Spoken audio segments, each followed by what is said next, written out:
The people, process, and technology framework helps us understand and improve the complexities of healthcare.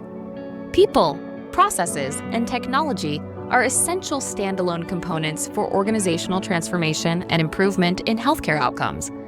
The people, process, and technology framework has existed since the early 1960s, when business management expert Harold Leavitt developed his model for creating organizational change. This original diamond model considered 4 elements: people, structure, tasks, and technology, but not their interactions. Since its origin, the diamond has become a triangle, combining structure and tasks to create processes, framework, experienced modernization as technology has advanced. The people, process, and technology framework refers to the methodology in which the balance of people, process, and technology drives action. In healthcare, people perform specific tasks using processes, often supported by technology, to streamline and enhance their work and care for patients. For instance, healthcare professionals use electronic health records to provide patient care, formulate care plans, and document the care provided.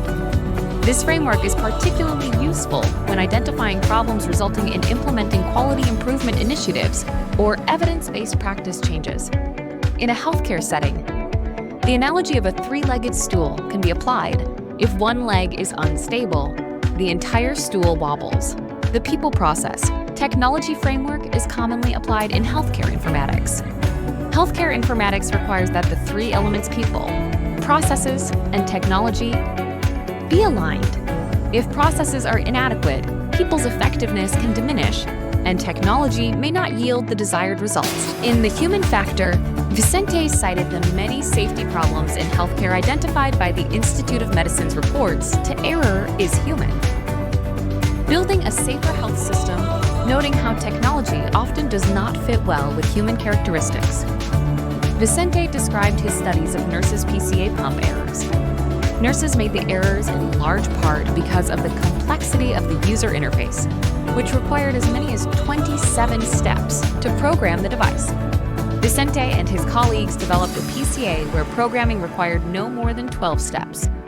Nurses who used the new process in the study made fewer errors, programmed the drug delivery faster, and reported lower cognitive workloads. Doyle reported that when a barcoding medication system interfered with nurses' workflow, they devised workarounds, such as removing the armband from the patient and attaching it to the bed. Problems with computerized physician order entries have led to risky workarounds and even increased mortalities by widely used computerized physician order. Entry system meant to decrease medication errors facilitated 22 types of errors, because the information needed to order medications was split across apps, many as 20 screens, and available medication dosages were not what physicians expected. Allergy alerts were triggered only after an order was written. As we consider implementing the people, process, and technology framework within healthcare settings, it is important to consider healthcare's triple aim.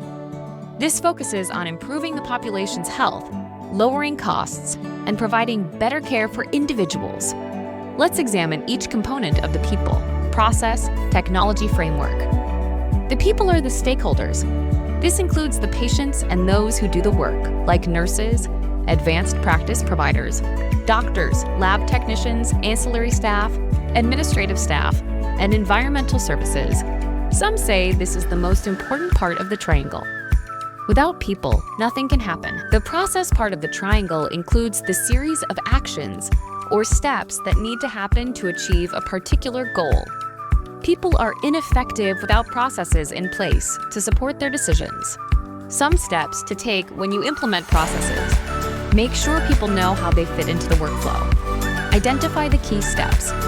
Make sure the people doing the work receive proper training on the new processes and have a say in their development. Provide proper instructions. Have a system for review in place before beginning any new process. Consider how you will measure the success of a process. When looking at the technology part of the triangle, it is crucial to remember that despite its abilities, technology alone does not solve problems. Technology will not make existing problems disappear without the people and processes around to support it. It's easy to become enamored with the latest and greatest technology and the vendors who sell it. only to discover too late that it does not produce the desired outcomes.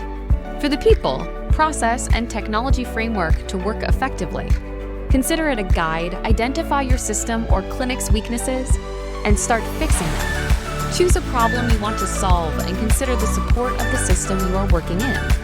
Once the problem is identified, it is time to figure out what part of the stool is broken or missing. Ask yourself, what does the literature say about this problem? What observations have you made about the people, the processes, and the use of technology? What barriers or workarounds do you know about or have seen in the processes? What data is available and being used to monitor the processes and people?